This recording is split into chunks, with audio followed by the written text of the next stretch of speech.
এই দুনিয়ার পুরো জীবনটা এটা হচ্ছে লালসাময় একটা জীবন, লোভ, মরিচিকা, মায়াজাল। এই মায়াজালে আমরা আটকে আছি, ফলে মৃত্যুর কথা আমরা ভুলে গিয়েছি। পাগলের মতো ছুটছি, আরো টাকা লাগবে, আরো খ্যাতি লাগবে, আরো যশ লাগবে, আরো দাপট লাগবে। আমার এত টাকা দিয়ে কি হবে? এত সম্পদ দিয়ে কি হবে? এত ব্যস্ততা দিয়ে কি হবে? তোমার স্টপ, থামুন, অনেক হয়েছে। আন্না, থামুন, take a rest, take a breath and think about death.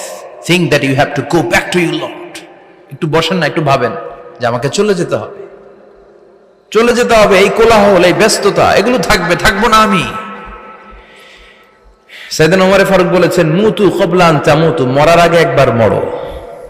হাসিবু ক্বাবলা আন তুহাসাবু আলাইকুম, তোমার হিসাব নেওয়ার আগে তুমি একবার নিজের হিসাবটা করো না।